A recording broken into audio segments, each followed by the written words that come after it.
What's up, guys? Welcome to the new crib. What's good? I'm gonna give you a formal tour real quick so you can see the layout and see why I picked this place. It has so much potential.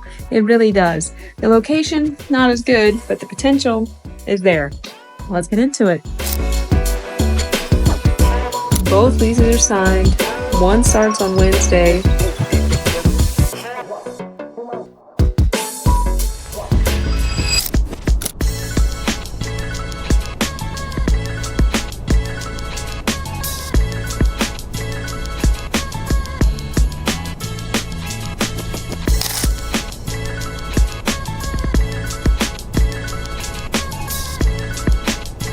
What's up, y'all? So I think something I learned from the last time I did this was you have to stay on top of the packages. Like, as soon as they come in that day, open them, just put it in a place, because otherwise it becomes very overwhelming really quickly if you have like 20 packages at once and you got to figure out where they all go.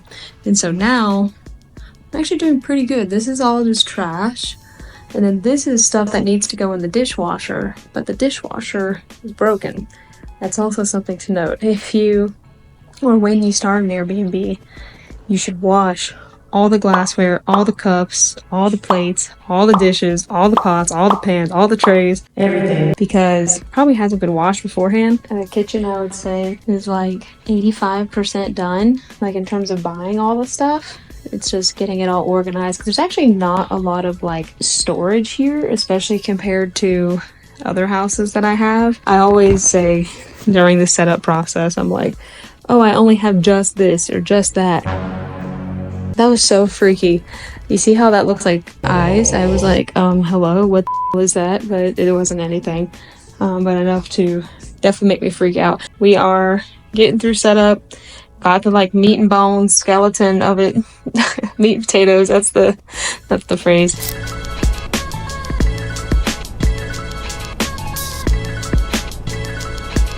Alright, y'all can't tell me this isn't cute as hell. Look, ignore all the mess in here right now, but doesn't this look so cute? Yeah, this was 100. No, this isn't 100, but I have 100 total, and I'm gonna do these kind of in random parts of the house so the whole house ties together. But this is why the houses look good, because I literally just taped like 50 lines, individual lines that you gotta cut into strips onto this wall. Cute though, right?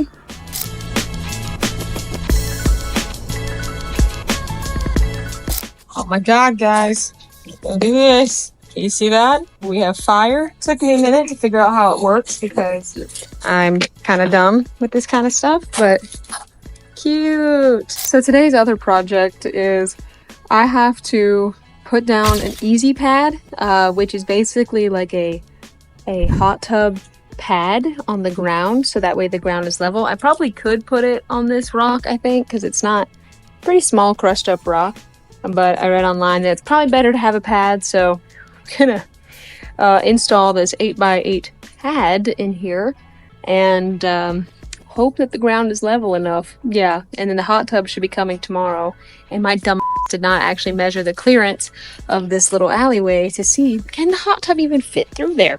I don't know. Let's get it. Today's current project, figuring out how am I gonna get this damn hot tub through my house into my backyard, because the cleaners or delivery guys came and they were like, yeah, we ain't going through your house and doing all that. And I was like, okay, so I'm gonna hire a TaskRabbit and a prayer, and we're gonna see if I can figure out how am I going to get this through my house. I'm actually about to cut out that box there, and then I'm gonna measure this now that it's in person, measure these doors, and figure out what the I'm about to do, because that thing's all so heavy. Oh my god, I need to find someone in the next 24 hours to come move this hot tub to my backyard. And no lie, there is a company here called Houston Spa Movers that specifically does this, that specifically moves hot tubs. And I was like, oh my god, this is like a godsend, and he's coming tomorrow morning for like around $500. He's gonna move that hot tub to the backyard, which It's kind of a lot of money, but honestly, I'd rather pay to have it done right. We'll see how it goes in the morning. So yeah, we're $3,000 for the hot tub, and then $500 for the pad underneath it, $500 for the moving company, and then I gotta get chemicals and I gotta buy stairs. So all in, it's probably gonna be around $4,500, which is kind of a lot, but it should pay for itself very quickly. So let's see.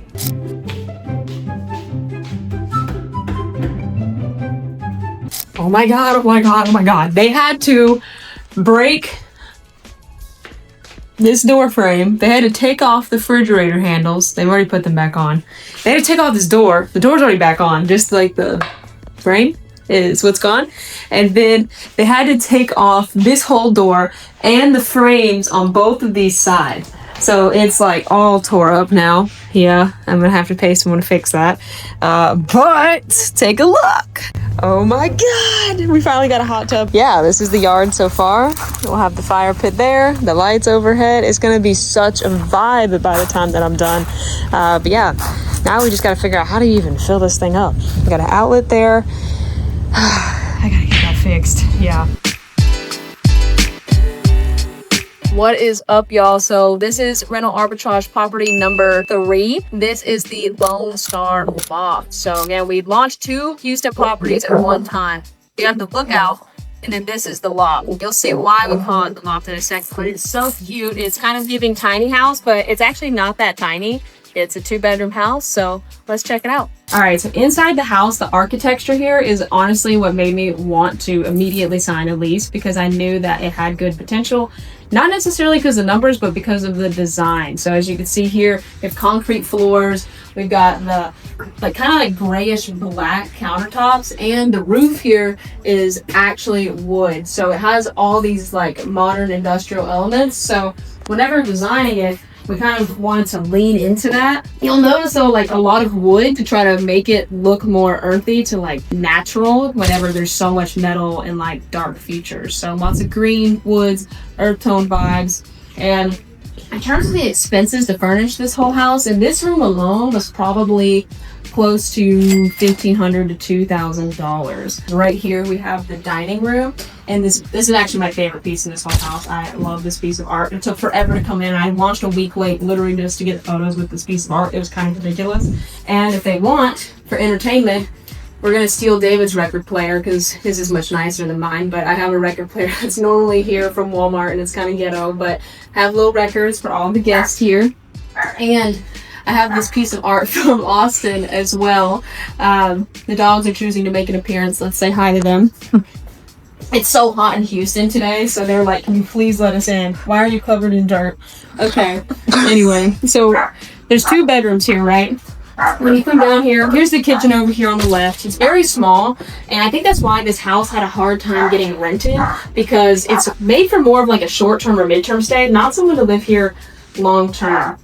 And here we have the washer and dryer that actually came with the house, so it's a good use of space. And here we have in the cleaning closet, and what's interesting about the cleaning closet is it literally was just this like one shelf. I'm like, can't fit anything in here, right? So I had paid someone to fit all of these other shelves.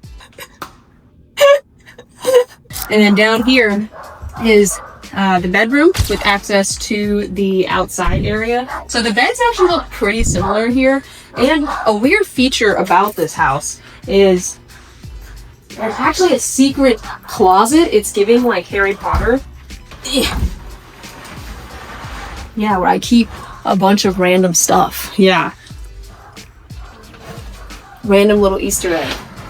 Anyway, so in this room, I probably, typical of any bedroom, I spent probably around $1,000 in this room to make it look like this.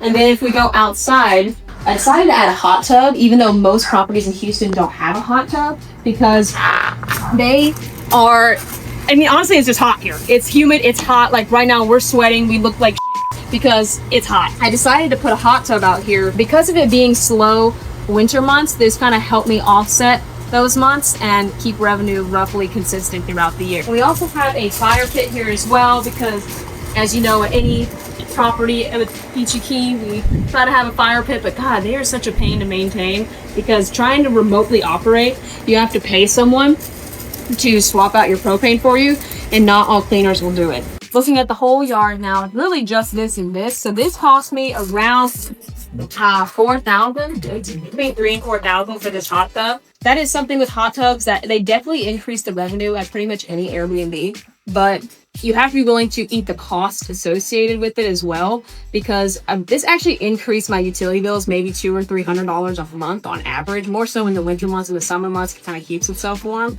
And then outside of utilities, you have to pay a hot tub cleaner. Mine costs me $50 bi-weekly, and so it's around $100. And then I've been having to get it drained and cleaned like maybe every other month, which is kind of excessive, but it's because guests just use lotions or whatever they're doing in the hot tub. I don't know. So they have to keep draining it and cleaning it as well. So it is a lot of upkeep. So if you're going to decide to add a hot tub to your... So if you are going to add a hot tub to your Airbnb, just think about, do you have like a team that you can use to like pretty much help maintain it? Because if you don't, it's going to get very expensive very quickly. And also do like an ROI analysis, like what are the average costs, not just the cost of the hot tub, but the average expense is going to be throughout the year. And then what's the actual cost of, or I should say the increase in revenue, and then what is that difference? After that side tangent, this is just the yard, okay? So it's pretty small. We've, maybe $4,000, maybe $500 for the fire pit situation. In total, I would say that the yard probably cost me around $5,000. Now, let's go back and check out the upstairs and why this is called the loft. You can see the loft up here, so if you're hanging out up there, you can check out what's going on down here. So let's go check it out upstairs and see what's going on. All right, so now we're upstairs in the second bedroom. It's giving man because David's staying here, but it's normally, I'll put a photo right here so you can see what it normally looks like. And I actually, when I launched this Airbnb, I didn't have curtains here because I liked the natural light. Literally my second or third guest was like, oh my God, people are looking at me, there's no privacy. So I paid for my handyman to come install some curtains. So I would say this bedroom, same as all the bedrooms, probably around $1,500 or so, maybe a little bit more, because this is a master, technically a master, so I usually spend more money here. And it has this bathroom here attached to it. The bathroom, it's pretty minimal. I also liked the windows, not windows, what is this called? Mirrors. It's called mirror. I like the mirrors that came with this, and it's just got this cute little modern look. So I decided to sign the lease again because the vibe is right. The skeleton looks good. The numbers, we'll get into that in a future video, what the numbers are on this house, but the design was naturally there, so I didn't really have to add too much. There is a loft. The loft, it's just, as you'd imagine, it's just like a cute little reading area. There's also a desk here so people can work, but I wanted it to feel nice and cozy, so yeah, just have a cute little couch that I got off of Facebook Marketplace. I would say this room probably cost me, it wasn't actually that much for a living area. I think this room cost me at maybe $800 at most, but it really wasn't that expensive because this was on Facebook Marketplace. These are just from Target, and then I found some cute little random pieces like this little book thing. Are you kidding? So cute.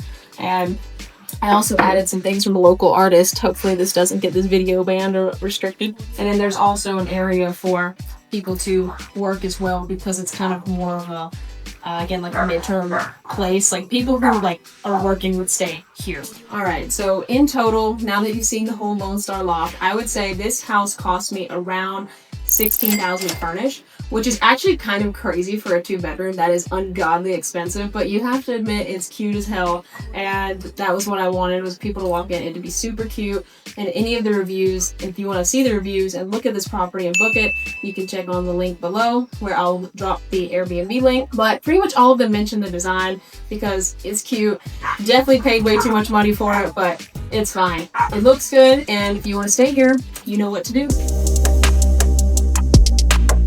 So we're on day 2 of the drive back to Georgia for the holidays after leaving Houston, and just kind of wanted to recap almost like a montage of what setting up 2 properties was like, kind of where my head is at so far in this business. And this morning, I had to wake up to this reality of I'm now $80,000 in debt, and for this business, and it's scary, you're like, oh God, I gotta learn how to make this work. There's kind of a gun to my head situation now where I have to make it work. It doesn't mean I'm not scared. the thing is, and there's a quote that I live by, it's do it scared, because I'm not gonna not be scared. That feeling is never gonna go away, right? So if you're like watching this, like, I want to do this, I want to go set up Airbnbs, I want to have this business. It's like, do you? Like, can you stomach going $8,000 debt? Can you, you know, be comfortable with the exhaustion? Can you be comfortable with loneliness? Can you be comfortable, like, can you take the fear to the face and just eat it? I'll obviously give an update video in 6 months or maybe a year, just depends on what the numbers look like, on how these houses are doing, which one ends up being more profitable, the smaller house or the bigger house. The cash on cash will definitely be better in the bigger house because I didn't put as much cash into it, but which one actually makes more money?